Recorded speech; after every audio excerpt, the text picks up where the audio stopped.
mission is empowering voters and defending democracy. The League never endorses or opposes any candidate or any political party. And I mention that because I'm hoping that you will remember and respect that when we open the program to you and ask questions. So thank you for that. And also I want everyone to know that the program is being recorded and will be available for viewing on our website. So if you want to share what you learned today, just direct your friends to the website. In 2 days, Mary Pat has to do it all.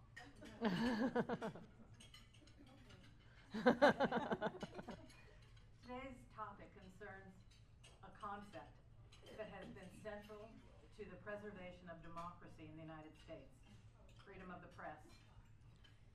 It's a concept so important that its protections is included in the First Amendment to the Constitution.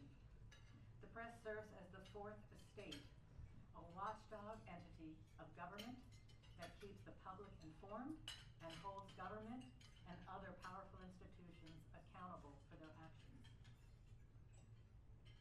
This program also is the third in our series of our constitutional crisis. And I think you all know why we've called freedom of the press and the threat to it a constitutional crisis. Today's program is going to be moderated by Ann Hardy. Ann is a member of the committee team and also joined the League in 2006. She was president in 2010, so she served many roles with the League. And she received a master's degree in business and healthcare administration, but she ultimately spent the bulk of her career working for the libraries here in Sarasota County. Please welcome Ann.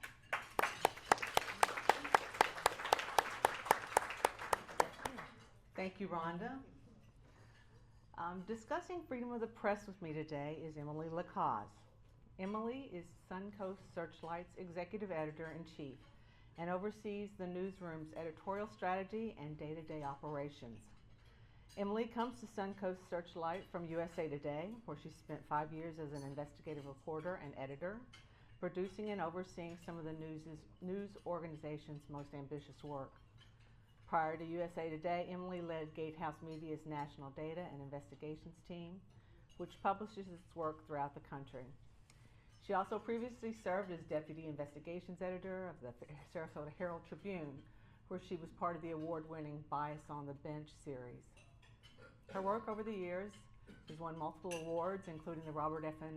Kennedy Journalism Award, APME Public Service Award, and others. She also was a finalist for the Goldsmith Prize for Investigative Reporting and the Selden Ring Award. Emily and her family have lived in Sarasota since 2015. Welcome, Emily. Thank you. I'd like, am I here still? Hello? Okay. This was a topic that probably brought all this, it's green, that probably put us on to this topic as a topic for today. It's about vulnerability. That's so strange. Do you want to use mine? We'll start with the vulnerability in current journalism. Much of the news citizens receive come from news organizations owned by larger parent corporations. And the parents' organizations are often not necessarily journalism organizations. Examples of these would be the Washington Post and Amazon, and CBS and Paramount, now Skydance, ABC and Disney. So could you comment on the vulnerability of the press because of lawsuits and regulatory threats placed on the parent corporations by the government, agencies, or office holders? Sure. That's sorry. That's a big one. That is a big one. Yeah. And you are right. There has been a lot of consolidation over the years of our media organizations. The Sarasota Herald Tribune, for example, is owned by Gannett. For the longest time, in the beginning, it was held by a private owner. and like many local newspapers was then sold. This was all well and good while newspapers were making a lot of money, and I'm speaking mostly about newspapers because that's where I've spent my entire career up until last year when I left USA Today to start up this new nonprofit digital newsroom. Everything was fine while we were making money, but once the advertising revenue faded away with the rise of the internet, newspapers have been bought and sold and consolidated, bought and sold and stripped down for parts, closed, merged, and what you have left are mostly papers and media organizations that are just a skeleton crew, a shell of their former selves. They've been weakened by a lack of resources. Public officials know it, and they feel completely comfortable bullying us, pushing back, doing things that we never have seen before. And they are completely vulnerable, not just to that type of pushback, but to lawsuits, and lawsuits filed by the President of the United States. And I'm sure you're all aware of the settlements that have been made, including the most recent one by CBS, which is owned by Paramount, that shortly after the settlement, a merger was approved that had been held up nationally. So you see a lot of capitulation, and as a journalist, this is very concerning to me. Obviously, the decision was based on what was good for the business owner. I mean, it was in their best interest to strike a deal, to pay the president's librarian, and then to some other minor things depending on the deal. And so it was in their best interest. But for the media aspect of it, what do you think? Do you think that ABC, CBS, on those instances were harmed by this? And the citizens, do you think we have been harmed by this situation? I do. I think their credibility has been tarnished. I know it's been tarnished within. The journalists who work there are very concerned, and the public is rightly concerned. If news organizations are willing to kowtow to demands from the administration, demands that are completely frivolous, by the way, demands that had they pushed back and gone all the way through court, I guarantee they would have won. That type of capitulation for financial reasons is antithetical to the purpose of a free and independent press. And when you have those types of things going on, it the media acts as you all said, as a watchdog. It is a component of a functioning democracy. It stands independent, and it is supposed to hold power to account. If it acts as one of the powers, instead of opposition to that power, then a critical component of the entire system starts to crumble. And I'm very worried about what that means for our democracy and for the press in general. I'm going to move to access, an issue. Journalists have the right to access public events and information. Reporters have recently been denied access to press pools, the Pentagon, and public documents such as some arrest warrants. Also, elected representatives are less likely than in the past to attend public events like town halls and candidate forums. Have you noticed a decrease in your access to public officials or information? Yes, absolutely. Especially, in Florida. So I spent the first 12 years of my career in Mississippi. That's not where I'm from. I'm from Wisconsin. But I absolutely loved being a reporter there because you really felt like you were making a difference. There's so much work to do in Mississippi, but it had one of the worst public records laws in the country. I have been delighted to live in Florida where commissioners' emails are right there on the website. It almost felt too easy. But in the 10 years I've lived here, I have seen a dramatic reduction in access to records. Not your emails, Mayor Trice, which we can still get, but when we file public records requests, we are ignored.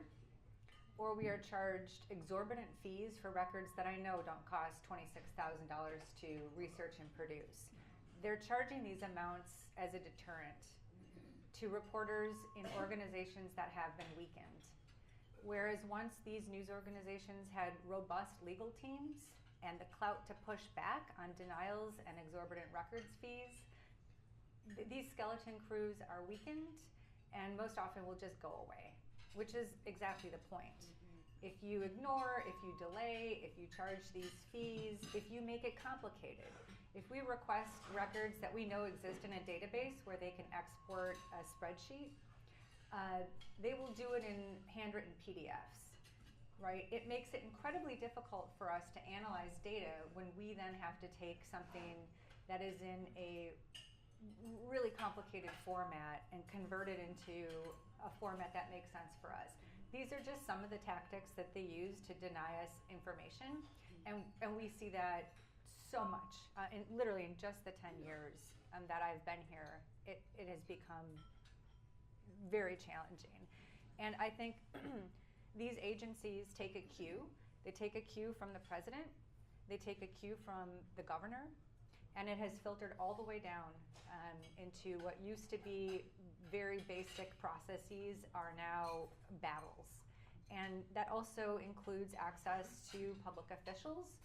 So we did a story recently where we called all of our area lawmakers, legislators from Manatee, Sarasota, and DeSoto County to ask them about, you all passed the legislation that ushered in this new version of Schools of Hope, allowing charter operators to co-locate inside public schools with very little that the public schools can do about it. Are you comfortable with this legislation you passed? Did you expect this impact? Only 2 of them responded to us. That's unheard of. 10 years ago, they all would have responded.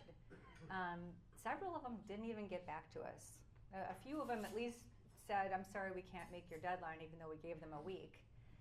Many of them just never even returned our calls or emails or text messages. And then that's the kind of thing that we're dealing with.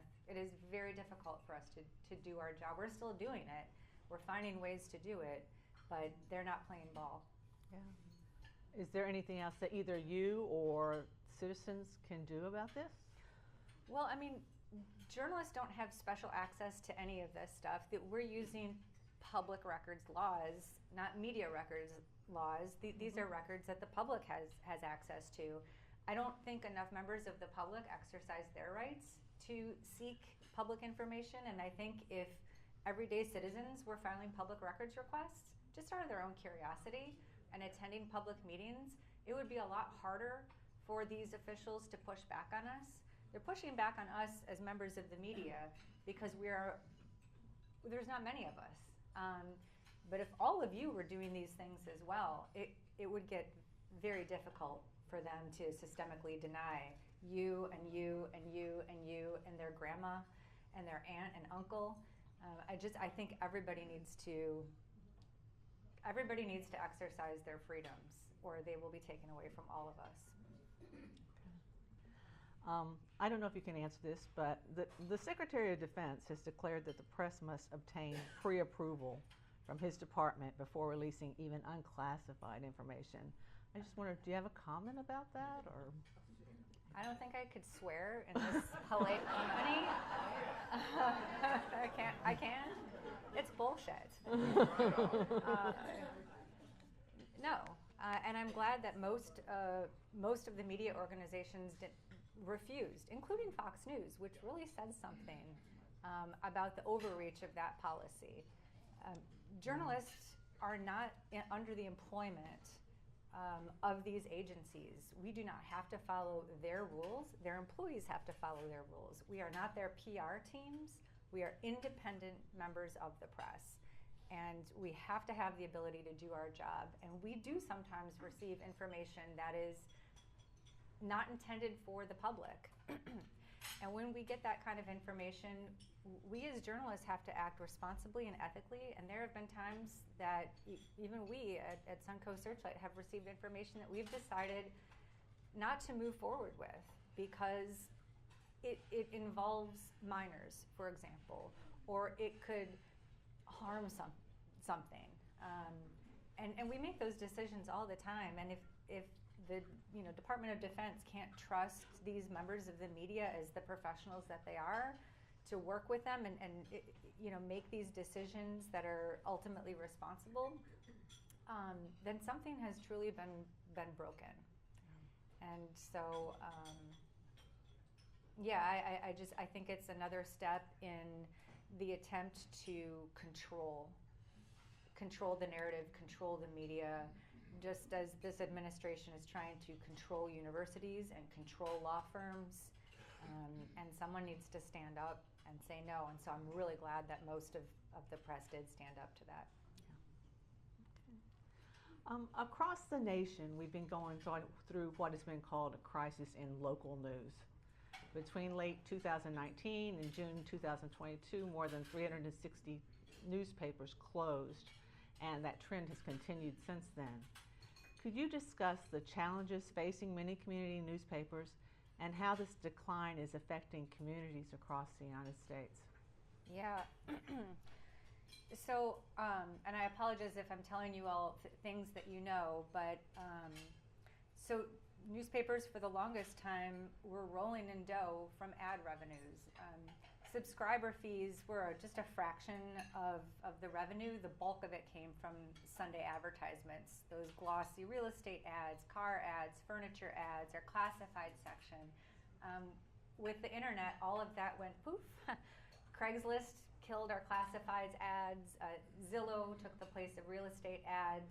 Everybody's got their own website. Everybody's got their own social media account. They don't need us to advertise what they're selling.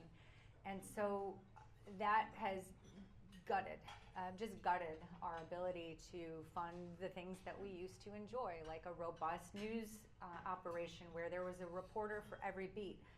The Sarasota Herald Tribune, for example, used to have a Sarasota City reporter, a Sarasota County reporter, a Manatee County reporter. We had bureaus in Charlotte County. There were reporters to cover the schools, reporters to cover just development, beat reporters who lived and breathed this stuff and were monitoring everything. The Sarasota Herald Tribune, used to have about 150 people in the newsroom. There are 8 reporters now. Yeah. The Bradenton Herald has 6, I believe. They're responsible for covering everything. And you can't get first of all, none of them can immerse themselves in the subject material and build the kind of deep sourcing that they need to be on top of everything that's going on and dig when things are going wrong. They do surface level stuff and they move on. It is a testament to these news organizations when they do have that deep reporting in there. They're working their tails off to try to serve the community, but there's only so much that they can do. And so, you talked about all the local newsrooms that have closed, and there have been 100, in fact, I think there's over 1,000 that have closed across the country, leaving these just news deserts. But even when you have newspapers that remain open, they've been gutted. It's a skeleton crew. You're not getting what you used to get. And it has done a huge disservice to the communities in which we live, because when nobody's watching, things happen. And look, I think most people serving in elected positions, I think most people working in government agencies are trying to do the right thing, but sometimes they mess up. And uncomfortable though it may be to have a watchdog organization pointing that out, it's ultimately in everybody's best interest that we know these things so that we can address these things. Mm-hmm. Some people have said, well, why do we need the media? Everybody's got a Facebook page, everybody's got social media. They can send out this information to the public directly without going through the filter of a reporter. Okay, but are they going to tell you when they messed up? I don't think that's going to be on their Facebook account. Yeah. And that's when it's really critical. Even just the knowledge that a reporter is sitting in a public meeting every week, sometimes those things never even happen. because they know they're being watched. There is, I can't remember which city it is in California that hasn't had a local newsroom in years. And one of the larger newsrooms, in doing some kind of big sweeping look at city salaries, realized that I think it was the elected public officials had given themselves, I mean, just monumental raises. Like they were getting like $200,000 or something ridiculous to serve on like a county commission or city council. These are the types of things that happen when nobody's watching, and so that is what has been lost. Yeah. How about a sense of community too? Even like the small things, the schools. I mean, the football teams, and It seems like there's an element of that as well. That's part of it. This whole community. Yeah, absolutely.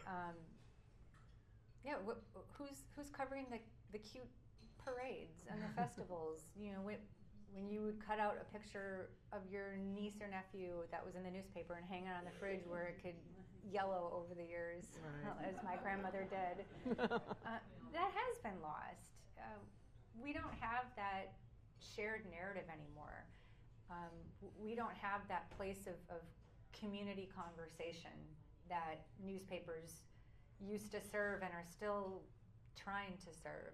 And not that newspapers always got it right. I mean, growing up in my household, I remember my parents frequently grumbling about something that they read, or saying disparaging things about certain reporters, or tossing a paper in the trash and calling it a rag, but the next morning that paper would still arrive on our driveway. Yeah. That's just, you might not have liked it all the time, but there it was, and it was consistent, and you got a good sense of what was going on in your community, and that the local stuff is really important too. Yeah. And what's sad is, even if everything was well funded, the paper copy is going away. It's only a matter of time before we stop seeing those papers. And as a reporter, it kills me because there's still nothing better than seeing your story that you did in a newspaper, because you would cut it out too and send it to your mom. Look. Right. So it's difficult. There's a lot of change, but I think the worst part of it is just how gutted these organizations have gotten. I heard yesterday in an event I went to that there are also holes in because even the large papers, as you were saying, have pared down their reporters. So, for example, in Congress, they were saying there's a huge hole in Congress. Yes. Yeah.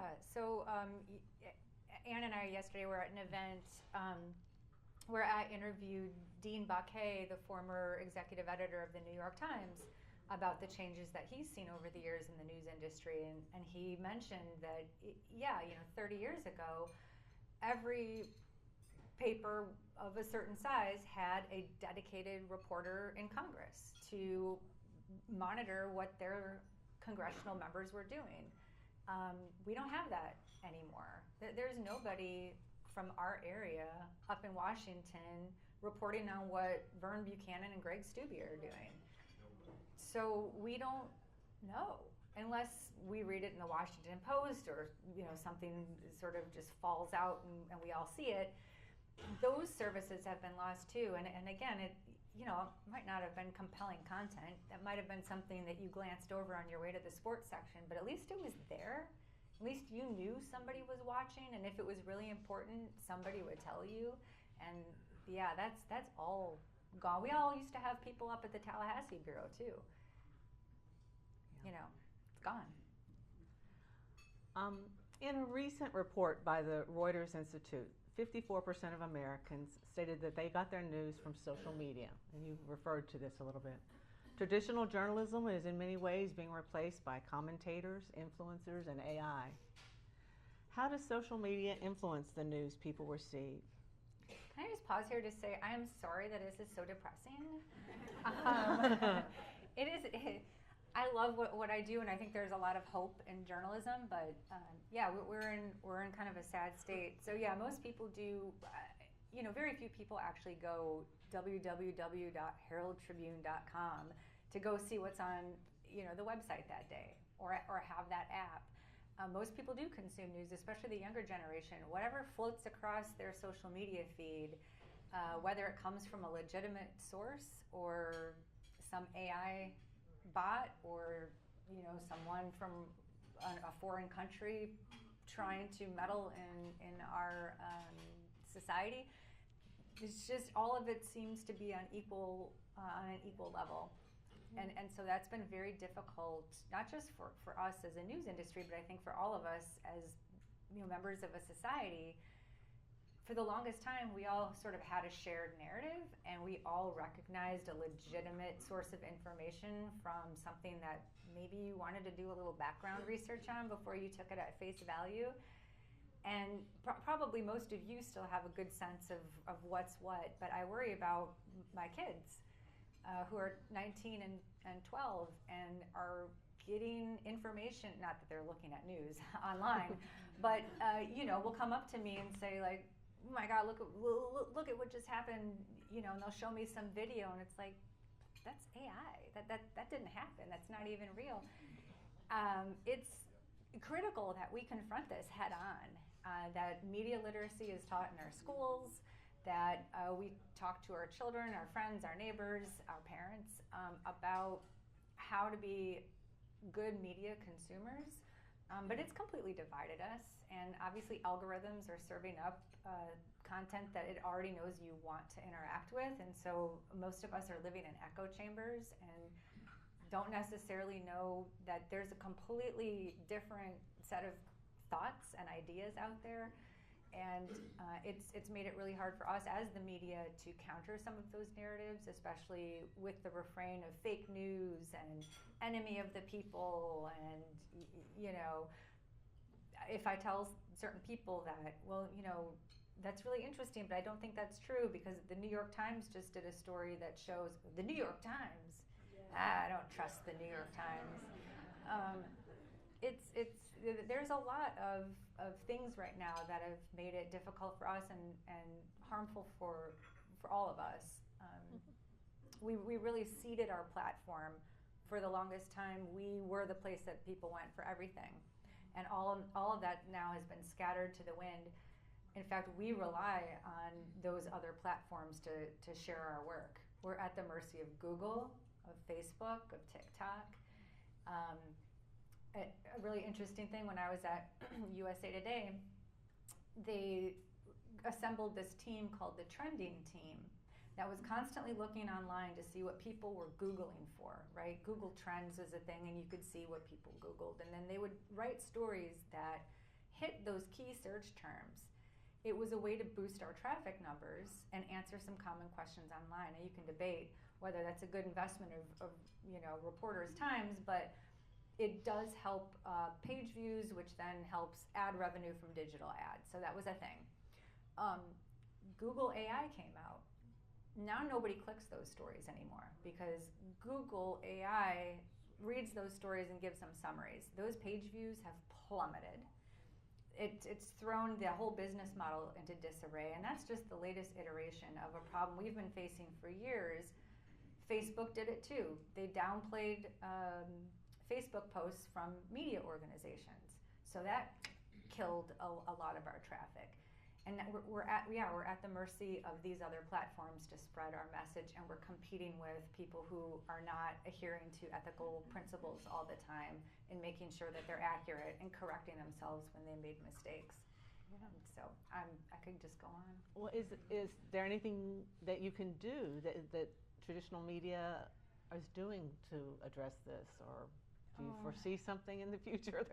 We're trying. We're adapting and we're evolving, and there are lawsuits against OpenAI for using our work to improve its modeling. There have been lawsuits against Google. And I know it's not just the media industry. Technology is changing so rapidly that I don't think there's an industry out there that isn't trying to understand what's happening and adapt. And it seems like just as soon as you adapt, something else happens, and you're, okay, I guess we're gonna do this now. It's somewhat overwhelming. I don't know that we're unique in that. Yeah. If I had an answer, man, I would be so happy right now. But I don't. I think the only answer is that we all are just aware of it, and yeah, I think sometimes just bearing witness to what is happening is sometimes our greatest strength. Yeah. Can you tell me a little about the structure of your organization? Some people may not know. Maybe you can talk a little bit about your organization and how it's different, and maybe how that difference is addressing at least a few of the issues that we're talking about today. Yeah, Suncoast Searchlight. We are the brainchild of the Baranczyk Foundation. Members of the Baranczyk Foundation had been getting approached by media organizations for help. Hey, would you fund a position in our newsroom to cover X? Would you fund this initiative? You know, we could really use the help. And they're like, wow, I mean, there's such a huge need here. And some of the Baranczyk Foundation staff members are former journalists. Matt Sauer he was my boss at the Sarasota Herald Tribune. Terry Hansen, fun fact, worked when she was in the Navy in the communications department. John Annis was also involved in the Sarasota Herald Tribune. So they said, you know, rather than fund one-off initiatives for, you know, specific media organizations, let's put our heads together and figure out a way to support everybody. So they decided to put down seed money to start a new nonprofit newsroom whose work would go out to everybody, and that would try to be the rising tide to lift all boats. So they put forth seed money. They went and recruited people to serve on a board, and then they basically turned the keys over to that board, and they said, please build this. We have a great board. We have several incredible journalists, including Chris Davis, who used to be the investigations editor at the New York Times. Thank you. I must need this. Kelly McBride of the Poynter Institute. Right. And we've just got a fantastic team, and they hired me to build this newsroom. I right now have 4 reporters who are all fantastic investigative and watchdog reporters, including 2 who are from Sarasota, and so have a really good sense of this community, and 2 who moved here from outside of the community and just hit the ground running. We don't do breaking news unless it's news that's breaking on an area that we're already covering, like Schools of Hope, which we're invested in. But we do that sort of meaty watchdog and investigative work that you used to find in your Sunday paper pretty consistently. These are the stories that take a lot of time and resources. Some of our stories you might read in 20 minutes, but that was a 2-month effort for us, just in terms of public records and data work. So these are the stories that most local newspapers aren't doing anymore because they just don't have the talent, time, or resources, and we're blessed to have all. And so we put out a newsletter every Friday with our latest work, and then I highlight 10 of the best stories from what I think are the best stories from around the region, highlighting the work of our local media partners. We also share our stories for free with anybody who wants to republish them, and so you might have seen our work and not even realized it. The Sarasota Herald Tribune publishes it, the Bradenton Herald, WUSF, WSLR. We actually turn our stories into radio scripts, and our reporters record them, and Johannes at WSLR airs them on their little news program. The Tampa Bay Times, Orlando Sentinel, and Miami Herald have also picked up our work because a lot of what happens here in Sarasota is actually of interest to people outside of the area. We have so much going on here that's of statewide and even national interest. So in that way, our work really allows those papers to have good content, not that they don't already have good content, but more good content. And we also do free trainings for all of their journalists on a monthly basis. And yesterday after our event with Dean, he came to our newsroom, and I invited journalists from all of the media organizations in Sarasota, Manatee, and DeSoto County, and they came and had an hour and a half with Dean just to ask him questions. Please. So this is a not-for-profit situation, and I don't think I realized how much not-for-profits are in this industry. Can you tell me a little bit about who are some successful and meaningful not-for-profits around in the nation or in that Yeah, topic? it is the emerging model for journalism. As these large institutions are dwindling, nonprofit newsrooms have stepped in to take their place. It has not by any means completely replaced them. This is still a very new model, but I can give you several examples. On a national level, ProPublica has been the big one, and they have done incredible work. That they're the ones who revealed all the special gifts that Judge Clarence Thomas has taken and completely changed the way we think about the Supreme Court and changed the way that news organizations now cover the Supreme Court, which used to only be based on the decisions, and now are looking more specifically at the judges and the ways in which that court has been politicized. The Marshall Project has done incredible work. They're a national nonprofit that does criminal justice reporting, and they partner with newsrooms across the country to combine their reporting power and do incredible stories that are relevant for the local communities with whom they're partnering, but also are of national interest.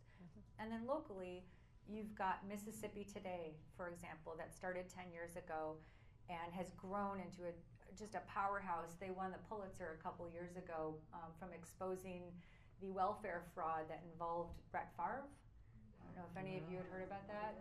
That was Mississippi Today.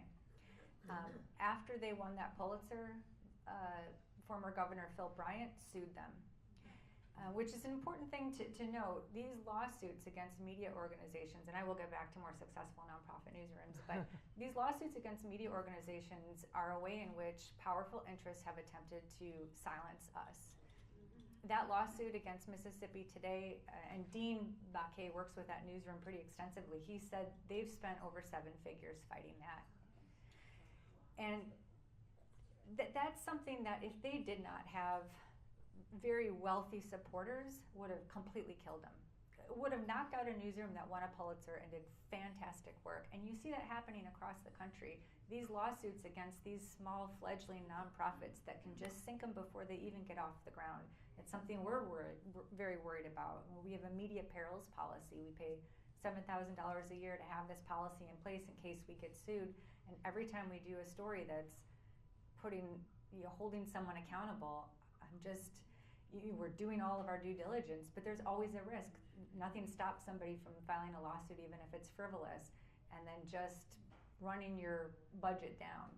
So, but Mississippi Today is doing fantastic work. Honolulu Civil Beat is doing fantastic work.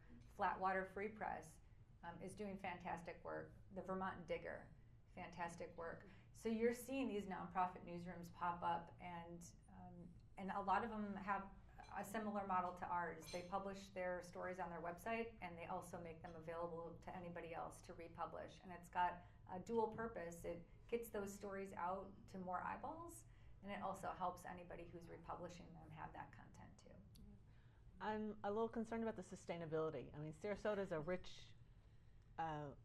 city that has philanthropic money around. What do you think about that? Is this a sustainable model?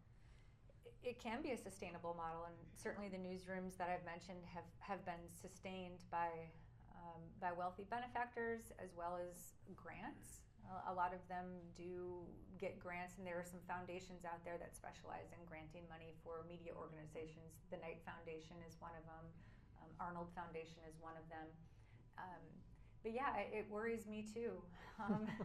I think about it, and that is why it's important for us as journalists to make the case to the public, hey, this is why we exist. This is why we exist for you. That this isn't something that we're doing because it's not a vanity project or we're just not doing it for kicks. Like, we're doing it for you. We're doing it because we really care about the community. Journalists, by their very nature, are very mission-driven individuals. Nobody gets into journalism for the money. We get into it because we feel like we can roll up our sleeves and we can make a difference every day doing something that hopefully makes an impact in the community. And so I think it's important for us to make our case and to be more transparent. For years, and this is me too, I started in the 90s, journalists are very nervous about being out.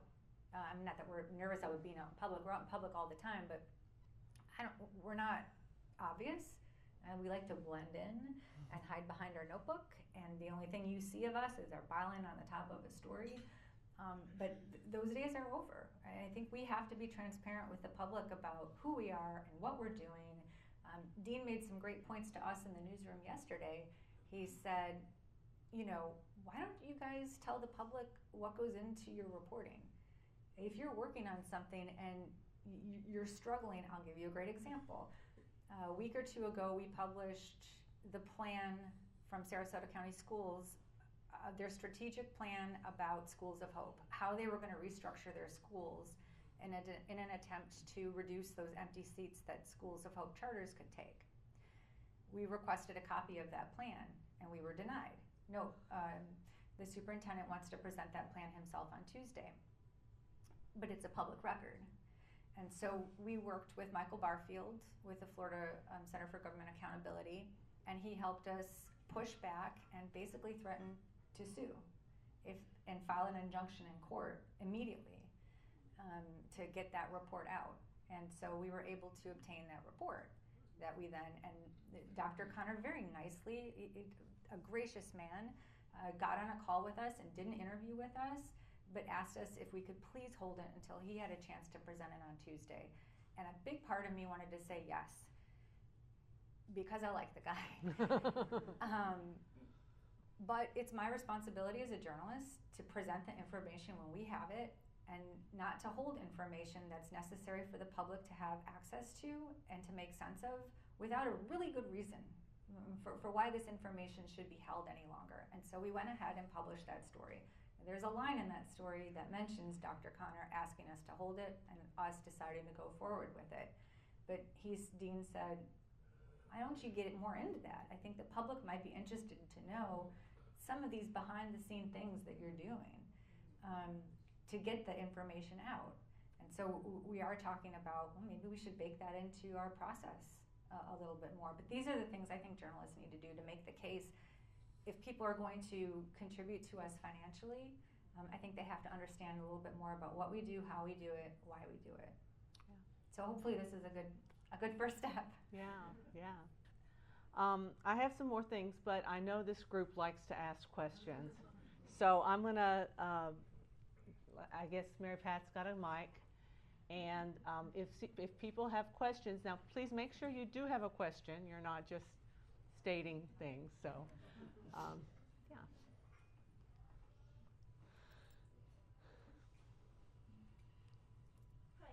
Hi. Is this on? Yes. Okay, I'm curious. I love what you say about all of us should be accountable and really do our part to participate. We need instructions on how to get public records. That's, wow, that gives me an idea for a story that maybe we should do. Is this on? Yeah. Sometimes. Well, we do have a public records law on the books, which is great, Florida Statute 119, and there are public records guides. There are fantastic organizations that put out state-by-state guides to how to do public records and sample public records requests. I think that might be something that we could add to our website, just as like a sort of a top of the digital fold feature. I love that idea. Beyond that, though, I'll give you my card. And if you have public records that you want to request, I would be more than happy to help you with those. Thank you. You're welcome.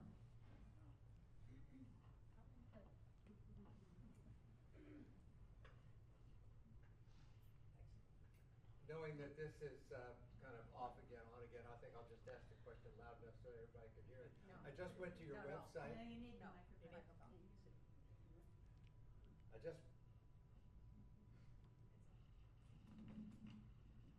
I just went to your website and looked at how to subscribe, and I see that if you want to donate to Suncoast Searchlight, you actually make a donation to the Barancik Foundation. Is that correct? No, you can. Here, take mine. Maybe that one works. Hello. You can make it directly to us. So when the Barancik Foundation created us, they created us as the Community News Collaborative. That's the official name of our 501c3. But I didn't think that was a very sexy newsroom name. And so we came up with Suncoast Searchlight. And we do have it trademarked. It is a official trademark in the state. And if you make a donation to Suncoast Searchlight, we can still deposit that. You still get, it is still tax exempt. And so you can make a donation to either Community News Collaborative or Suncoast Searchlight. Okay. Yeah, but the Barancik Foundation, even though they are our parents in terms of they created us, they have unleashed us into the world, and they are now our supporters and our friends, but they don't have anything to do with us financially or editorially or anything like that. So we've got the other corner here, and I think I figured out the problem with the microphone, so hopefully this will work. Hi, thanks. So, such an important topic. I'm very appreciative. When you mentioned social media sources, are you including things like Substack and all of the, it seems like a lot of journalists have migrated to Substack columns, and it's getting increasingly hard as an individual to know who, there's just such a proliferation of things. You didn't really mention some of the online services, I think like BuzzFeed and some other things like that. Can you comment about them and maybe how your approach, the nonprofit approach, is really different from that huge activity? That's such a good question. There are tons of journalists who have started their own Substacks for various reasons, and many of them are excellent. I think, the Bradenton Herald is a Substack. Mark Masfer, the former editor of the Bradenton Herald, now has the Bradenton Journal on a Substack. Jason Garcia, a fantastic investigative reporter, has his own Substack called Seeking Rents. And if you don't know Seeking Rents, this group, I think you guys would love it. Go find Jason Garcia Seeking Rents. He covers statewide topics, but they're statewide topics that affect all of us, and he does a great job of it. I think with Substacks, you have to be careful. Just make sure you know who is behind that Substack, and make sure that they are adhering to the same principles and ethics as a regular news organization, that they correct their mistakes publicly when they make them, that everything that they're reporting is accurate and fair, that they're showing their receipts like the kids say, links to documents that they've requested, that there's a way to contact them if you see a mistake in something that they've written, that there's a real person behind it. So it kind of puts a little bit of the responsibility on the people who are reading these Substacks to get to know who's behind them, but a lot of them are just fantastic. I'm a huge fan of many of them. But there are a lot of people who have no journalistic training. Not that means you can't still do this job. But you mentioned influencers, and one of the last stories that I did for USA Today was an investigation into the company that managed the ship that hit the Baltimore Bridge. And one of the guys who I spoke to a lot did crisis communications for maritime industries. It's a very niche field. He coordinated these boat rides, these ferry rides that they would put media members on to take out to the ship when it was still stuck in the water. And media members would sign up for these tours. And he said a bunch of them were social media influencers who were talking about it on their social media sites and had signed up as members of the media to do these tours. And he said that they had a big discussion in the maritime crisis management industry about whether to let these folks onto the tours and treat them as members of the press. And they ultimately decided yes, because many of these people had way bigger audiences than the Baltimore Sun and the other, not legit, but traditional media organizations, and they felt like they have to give these people the same level of information and access in hopes that what they produced on their social media feeds would be accurate as well. So I think it's really interesting how the media, the internet and social media has turned anybody who wants to be a journalist into a journalist. So it puts the responsibility on all of us to do our research and make sure that the information, the people behind that information are credible. Thank you. I was a great admirer of the Bias on the Bench series that was done, which was a huge data gathering and analysis job. Are you able to do that kind of work through Suncoast Searchlight? Thank you for that question. So that was me, Josh Salmon, and Elizabeth Johnson, who did Bias on the Bench. And Josh Salmon works with me at Suncoast Searchlight, and we were literally just talking about the fact that next year is the 10-year anniversary, and talking about doing another Bias on the Bench to see if anything has changed in the 10 years since. And for those who don't know, Bias on the Bench was a project we did. It was a massive undertaking where we got all of the data from the offender OBTS, offender-based management system or tracking system, and the Department of Corrections, and we looked at if two people are accused of the exact same crime and go before the exact same judge, what is the punishment for the white person, what is the punishment for the black person? And to account for, you know, differences in, well, maybe one of them has a huge criminal history and the other one it's the first time. Florida is great in that it has a point system that takes into account your criminal history, and your points generally equal your recommended sentence. So if two people had 40 points and they were accused of the same crime, you should get similar sentences. But writ large, black people were consistently getting way more punishment than white people. And so we did this across the state, and then we did it for individual judges. And it was really, in a way, maybe confirming what maybe everybody suspected, but doing it with the hard data made it like, wow, like this is happening and these are people's lives. And afterward, the state promised that they were gonna start monitoring this and tracking this, and legislation was passed, but they haven't really been doing it. And so we wanna, take another bite at that apple and see what's happening. And we do have the resources, but we're gonna have to manage it a little more wisely than we did back in the day when we had more resources. Just curious if you know, do we still have robust journalism programs in our universities? Yes, and honestly, I'm surprised that kids still want to be journalists given everything that's happening today. I'm delighted that they do. We have fantastic journalism programs. USF has one of the best journalism programs. Diane McFarland, who is the longtime publisher of the Sarasota Herald Tribune, led the USF journalism program for many years after she left. The Alligator is one of the best student newspapers in the country, I think. Mizzou, University of Missouri has a great journalism program. There are a ton of those, and there are kids graduating out of these programs all the time, seeking opportunities.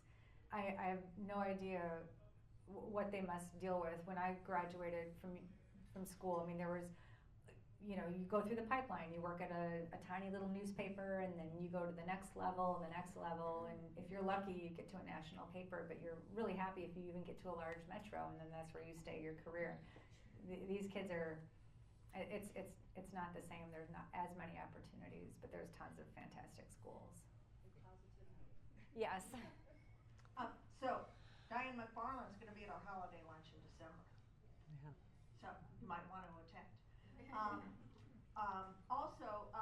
I just wanted to let everyone know that nonprofits like the League of Women Voters are jumping into this, because in Sarasota and Manatee County we have observer corps where we attend county commission meetings, school board meetings, hospital board meetings, and publish all of that content. And I know in Bradenton they actually publish it in online.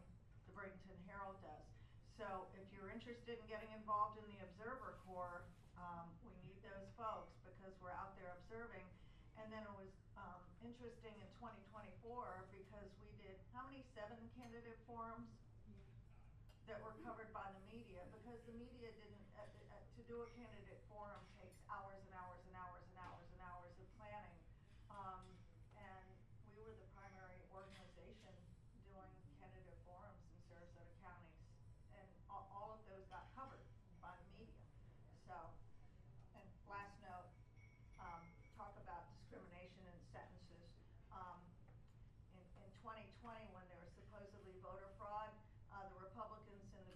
got nothing. The one black gentleman who accidentally voted, because he was a former felon, he got sentenced. I remember that.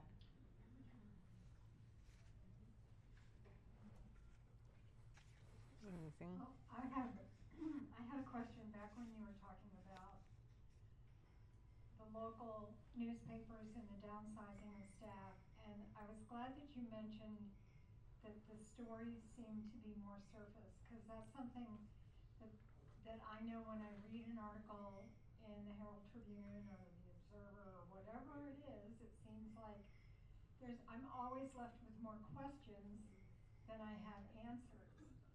And is there anything we can do to sort of say, other than, I don't subscribe to the Herald Tribune, because I don't get much of anything, is how I feel, you know? And is that the only way that we can make a difference, is to just not subscribe to what they're putting out or not read? It's a vicious circle. You're getting less, and you're paying more for it. So then you don't want it. So then you don't subscribe. So then they have less resources, and that's the death spiral that newspapers have been in for years now. I'd love to say that yes, everybody should subscribe, that it will make a difference. I bet it probably would if every single person in Sarasota suddenly subscribed to the Sarasota Herald Tribune. The corporate owners, first of all, would be delighted. Hopefully that money would stay local and not get sucked up to the mothership. I don't know enough about how that works to say for sure either way. But you would hope if all of a sudden there was this surge of subscriptions that Gannett, which I think now has renamed itself USA Today Inc. or something, would say, oh my gosh, people in Sarasota really care about news. Maybe we need to invest in some more reporters. Yeah, I to your point, I noticed the same thing. And part of it is they don't have the resources to pay for reporters who are, mid-level career or above to do that type of reporting. They have a lot of young reporters, a lot of great, hungry reporters, but not the resources to develop them into the type of reporters that are consistently asking those questions, answering those questions, and pushing the story forward. And even if they did, right now they're responsible for covering so many things. So even if they know how to do it, they might not have the time to do it. I don't really know what the answer is. I would subscribe if you can, but I certainly understand if you don't. I'm sorry. Go ahead. I just want to say, first of all, my Friday mornings are greatly enriched by getting the recent issue of Suncoast Searchlight in my email. So I hope everybody here leaves here today knowing how to subscribe to that. So thank you. Thank you. And it was a great job on the interview yesterday. Thank you. Yeah, my question has to do with, you referred to the great work you were able to do analyzing judicial records, coordinating with the Department of Corrections, and that there's a robust sunshine law. You can find out what's going on.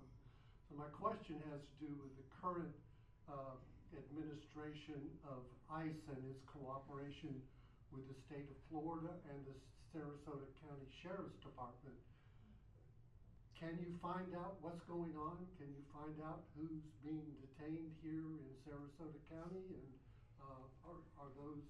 is that information publicly available? That is a great question. Thank you for being a subscriber. We are working on that. Two of our reporters are very much invested in how our local police agencies are coordinating, collaborating with ICE. Florida is one of the only states, it might be the only state, that requires sheriff's offices to have an agreement with ICE to do immigration enforcement. There is a clause in that agreement, it's a standard across the board agreement that makes that any kind of public record related to their participation in that a record of ICE and not the local agency, and they have to get permission from ICE to release it. And federal agencies are notoriously slower in responding to public records requests, and under this administration, it's been very challenging to get information. And that said, we have been able to get some information. Some agencies have given us information. We've made public records requests. It's pretty spotty. It has not been consistent, but what information that we've gotten has allowed us to do some reporting on the extent to which they are participating. For example, the state of Florida is paying for some of the cooperation, some of the ways in which these police departments are cooperating, and because those payments are coming through the state government and not the federal government, we're able to get those payments. So we did a story recently about how much money Sarasota County Sheriff's Office got to participate and send their deputies to Alligator Alcatraz. But there is a cloak of secrecy around a lot of this stuff, which is frightening when you consider how this is being carried out. We're going to continue working on it, but we've been really frightened by the lack of transparency in what's going on. So the reduction in the local coverage is certainly a concern. I'm also concerned in terms of the reduction of that editorial page, the letters to the editor and the like. Yet at the same time, this local newspaper will print 3 times in a week a story about a restaurant closing or something. So I don't need to read the same story 3 times, and I would rather read letters. So is there an issue in terms of that editorial page and hearing from the readers? So I haven't been with the Sarasota Herald Tribune since 2018, I think, is when I moved from working for the paper proper to working for Gatehouse Media, which at the time owned the Herald Tribune, and that's when I launched the National Data and Investigations team. So I don't have that level of understanding about the decision-making process in that, but what I do know is that they make a lot of decision based on page views, and they track page views religiously. And if a lot of people are clicking on restaurant content, then they think, well, a lot of people must be interested in restaurant content. And then they put out more restaurant content. The Sarasota Herald Tribune also has a paywall on some of its content, but not all of its content, which I think is skewing some of the page view. So if you are not a subscriber, I think you've got access to as much restaurant content as you want, which then makes those page views a lot higher. And then as far as the letters to the editor, I know that's been a problem with a lot of newspapers, that the editorial page is sort of an afterthought. And I can't speak to the Sarasota Herald Tribune, but I know across the board, it's really hard to get those robust editorials from, papers used to have entire editorial boards, teams of people who were really invested in the community and could come out with smart editorials. And that has been decimated, just like the reporting staff. And so you just don't have that anymore. And it's a shame, because that was what Facebook was 20 years ago, was the letters to the editor page and your editorials and your local columnists. And it's been gone. The other thing that's gone is Gannett and McClatchy. McClatchy owns the Bradenton Herald and Miami Herald. Gannett, Gatehouse, USA Today Inc. owns Sarasota Herald Tribune, a bunch of others, are doing away with education reporters because they don't get enough page views. Education stories don't get enough page views, which is wild to me. Because if you look at what's happening, although everybody's eyes are on Washington, D.C., the real battle is local, and it starts at the school board. And it's an interesting decision. It's a strategic decision. I don't know that it's the right decision to get rid of education reporters based on page views. And our last question. Well, staying with the Sarasota Herald Tribune, I'd like to make a positive comment about why you should subscribe to it, even though it's a quick read. And that is, in the last election, the coverage locally was so much better than it had been in the previous election cycle. And I think the league is probably partially responsible for that, because of all the candidate forums they put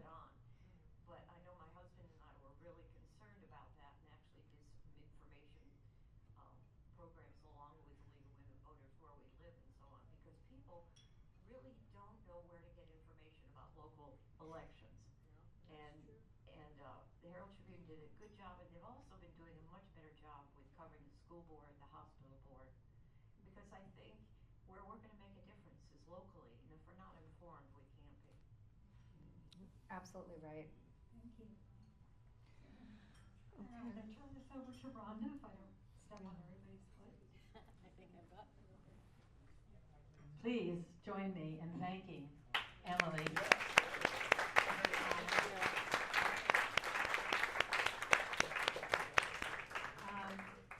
I want to add a comment that our Florida League president made at a recent event, in that, you know, activism takes lots of forms, and there's lots of us that are going to rallies or writing letters and calling, and all of it is a part of the whole, a part of a comprehensive campaign. But she also said if you want to do a bit of activism, support your local papers, because it's needed. And your local Suncoast Searchlight that feeds the local papers. So together we can have an impact on making it a lot better. Thank you so much. I have just a few things that I want to say, but first I want to note that this concludes our fall series on the constitutional crisis, and this is made possible because of some outstanding people. I want to thank Carol Hartz, who has chaired this committee, Ann Hardy, Mary Pat, who's been running around doing the video and just about everything, Marie Kinney, I don't know if you're here, I think you are, and also Roz Painter-Goffey. So we owe them all a thank you. And the follow-up, or the other side of this issue, is the proliferation of misinformation, and how do you decide what's valid, what's not, what are the tools? And that is the subject of our December 12th holiday luncheon with the, as Sean mentioned, Diane McFarland, Dean Emeritus from University of Florida School of Journalism, and former publisher, will be our speaker, and she will be addressing just that. So we do hope that you will join us for that event as well. And I think that might conclude my remarks. And I can't thank you all enough for being here today, and thank you, Emily and Anne, for a magnificent job. You asked such great questions. Oh, well, thanks. I was a little afraid of getting too national, because I know that you're not, but it was fine. Yeah, I was it was perfect. Yeah. Because it allowed us